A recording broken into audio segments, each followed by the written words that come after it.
Hey, leaders, tell me if this is the case for you in your world. You constantly feel like a firefighter. There's not enough hours in the day to get done what you need to get done, and there's constant need for urgent response from you. Is that you? Yeah, that's a lot of us out there. And I've got some tips here that I think will help you. I'm confident will help you if you work on them, that you can actually get more done by doing less. In my time as a district manager, a regional manager in the staffing world, I argue I worked less than I did when I was a branch manager. And I think there's a reason for that. Now, I am inherently curious about human beings and their stories and who they are. So, getting to connect with people on a one to one work, personal, professional level is natural and easy for me, and it doesn't feel like work.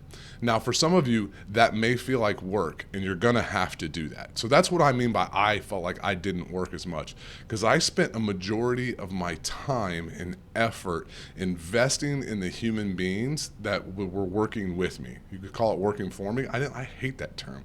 They were working with me, because without their success, I'm not successful. Without my success, they're not successful. It was all the same. So we had to all work towards a common goal, and I'll get into that a little bit later about how you set that common goal.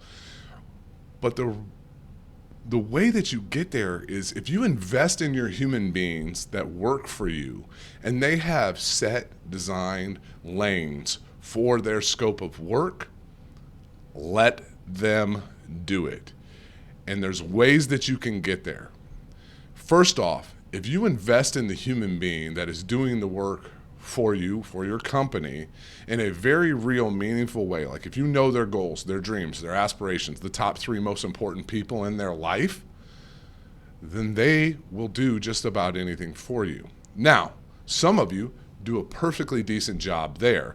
Some of you might need to work on it. You're going to have to do that self-assessment. And frankly, if you'd like to have a one-on-one coaching session with me, book some time with me, reach out to me, and I'd love to talk you through this. But the bigger challenge for a lot of us is we have people we trust, we have people we believe in, we have people with designated lanes, but we don't let them do their job. We let them use us like an easy button.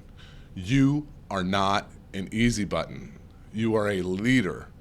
And by leading, you delegate. And before delegating, you collaborate. So if you've worked with your people, you know them, you've got a relationship with them, you've invested in them, and they've got a lane that's assigned to them that they actually are good at. That's another thing. We could talk about that another time, about how delegation without collaboration really doesn't work. You've got to let them do their job. And there's a couple tricks to the trade on how to let somebody who works for you do their job and stop being the easy buttons. A couple quick questions to put into your quiver of arrows, if you will, to become a better leader. The first one is when somebody comes to you and says, "Hey, Kevin, we really need this. Like, I don't know what to do about this problem. What do you think we should do?" Is a phenomenal question that you can start asking as a leader. And this is going to do two things for your organization. Number one, it's going to empower the person that's working for you to bring the problem to you. And then number two, they're going to assess that problem. The other aspect about this is you're going to be able to look at their decision-making logic skills and see if it aligns. I would venture to guess that 90% of the time that you put that question back to them, they're going to give an answer that is in alignment with what you would do and how you would go about approaching it.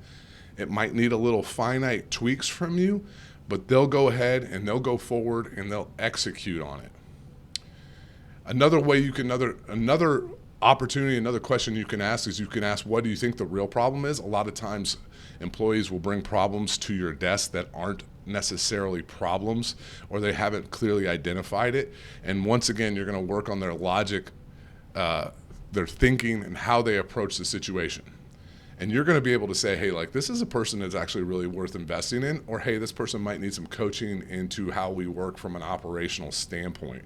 But what it's eventually going to do is you ask that question enough times, it's going to morph into two things. The first step that's going to morph into, like, hey, Kevin, here's the situation. Here's the way I think we should handle it. Can I get your sign off? Like, is that good? Am I missing anything? Nope, we're good. Check, boom. Maybe adjust that. Good to go. Then what it will morph into again, which is even better, is, hey, Kevin, we had this problems. Here's what I did. Done.